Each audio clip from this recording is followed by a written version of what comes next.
Hello everyone, that's the leg. My name is Sring Paldin. Welcome to the second video.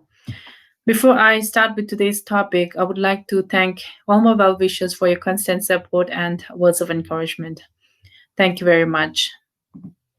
Heading back to today's topic, it is about how a foreign trained nurse or an immigrant nurse can actually sit for a CNA exam without going for the training program.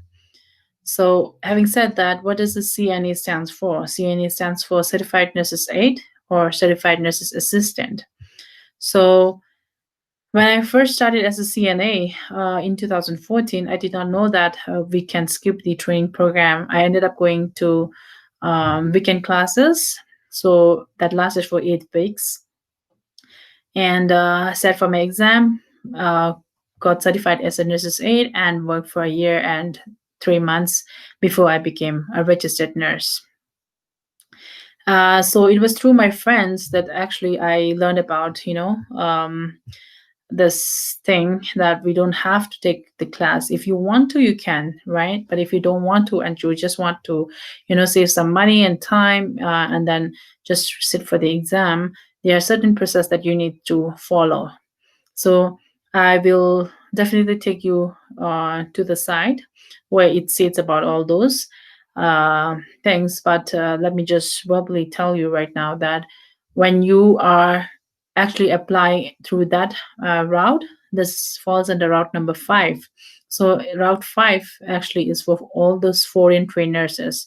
So if you are a foreign trained nurse and you want to sit for the exam directly, when you fill the CNA application form, you have to tick under route number 5 that says foreign trained nurses. So, and then fill all the remaining details, and you have to send all your nursing documents with your social security to the New York State Department of Health. So when you send it there, they will verify all your license certificates that you have sent, copies that you have sent with the Nurses Aide application form, and they will send you back the application form with an approval letter stating that you can now take the exam, you can sit for the exam. So once you get that approval letter and you have the application form that was sent back from Department of Health, you are going to, with the payment, you are going to send it to the prometric as addressed in the application form. So having said that, what are the tests, right? There are two types. One is clinical skill test and one is the written test, or the written or the oral test. So when it comes to clinical tests, you'll be tested on 5 skills. Actually, it's 3 skills that's assigned skills, and 2 skills are automatically, combined with it. For example, if you are asked to perform peritoneal care on a patient, right? So what do? You of course have to explain to the patient, right, that you're going to do so and so procedure. So you have to wash your hands. You have to come back, provide privacy. You have explained already. So these are all that 2 additional skills that includes hand washing and indirect care that involves the patient communication, preserving the rights of the patient, providing privacy and all that stuff. So it comes together with the other 3 skills that you will be tested on. Now, how long do you have to perform all that skills? You have about 30 to 40 minutes to perform the skills. It also depends on, they are normally like 2 short skills and 1 long skill. So the long skills will, of course, have more time, and the shorter skills will have less time.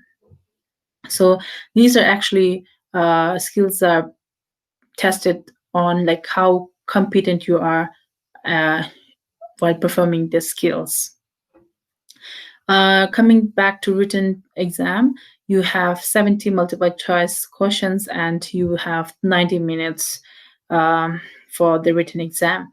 I am not very sure about this oral examination, but I have read through the prometric, and as far as to my understanding, it is meant for people who have limited,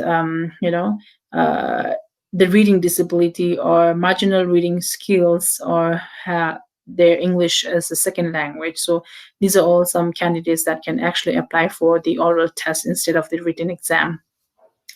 Okay, so having said that, you also have a choice to, list or code your testing center. So you can just go scroll and then find the location testing site that's nearest to you, and then you can write that code in the application form. So do you really get all the time the center that you selected?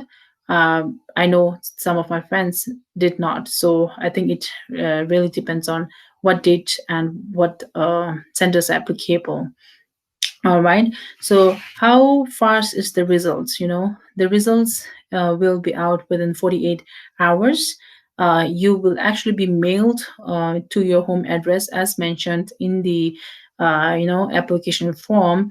If you have failed in either one of the tests, you'll be receiving mail about it and what are the topics that you need to more focus on within 5 business days. If you have passed the exams, you will be getting the certificates and the valid card within 10 business days of the examination. Again, after how long do you have time to pass the exam? You have 2 full years to pass the exam after completion of the training program. Again, sometimes when after getting certified, there might be people who do not choose to work as a nurse's aide. So whatever the reasons can be, one should at least have a minimum of 7 hours during the previous consecutive uh, 24 consecutive months, so that you are able to, or you are qualified to actually renew your license. Okay, so it's minimum of 7 hours during the previous 24 consecutive months.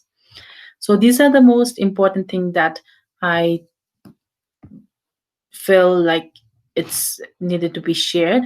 Now let me just walk you through the Prometric side. So when you, okay, give me 1 second.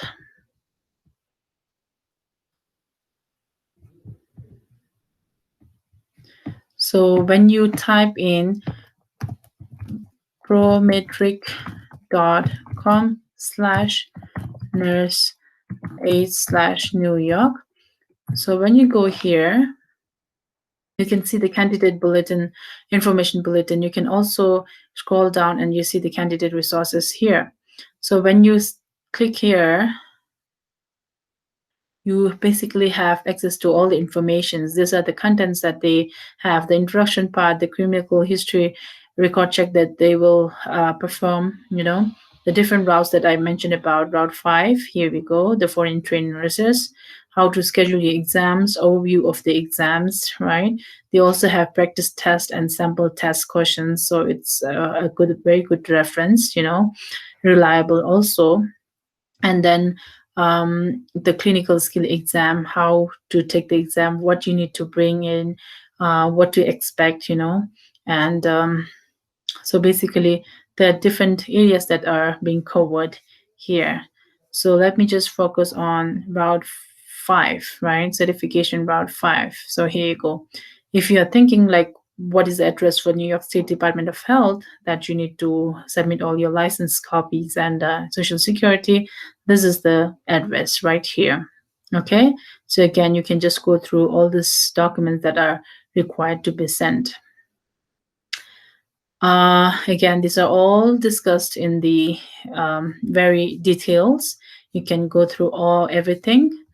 Okay, let me just show you the last part. That's the application form. All right, give me 1 second.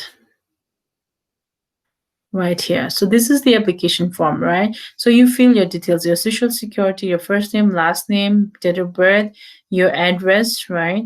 And then your ethnic group, your gender, your highest level of education.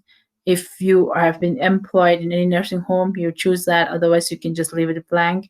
And this, you select Route 5, that's foreign trained nurses. Regarding training information, since you did not go for training program, you can leave this blank. employment information. If you don't have anything, you can just leave this blank. I believe this is the training information part that the Department of Health will actually fill it and send it back when they send you with the approval letter. And then you can have your testing site, regional testing site, and you can quote the testing site right here. Okay, so since if you're writing for clinical skills and test and the written test, you have to pay 115. If you have to retest after writing the first exam, and then you do not make it in the first attempt, for example in clinical skills, then you only have to tick here and pay the $68. If you have only if you need to take only the written test, you can only pay 57 and then tick here. All right, so these are the things you just sign here, and then you can make payments in any of the form. I normally go with money order. So whatever is of your choice, you can applicable to you, you can take there, and then this is the address that you are actually going to send it to. So folks, if you have any questions, feel free to write to me, or you can also access all this informations in detail right there in the Prometric official candidate bulletin information bulletin side. All right, so if you have any questions, feel free to write down in the comment section. I will also be uploading these details in the immigrant nurses Instagram site. All right, hopefully this video has been very helpful to all of you. Feel free to share with people who need it, and feel free to ask me any questions. All right, thank you. And as recommended by some of my well wishers, I will try to upload once in a while. Instead of 2 weeks, I will upload once a week, depending on how much content I have to share, a reliable one, of course. So I will work on it, but I cannot really make promises. It will definitely be every 2 weeks, once in every 2 weeks. But since some people have been suggesting to put it a little more often, I will try to put it once in a while, in a week's time. All right, thank you. And if anything, do let me know. Good day and good night.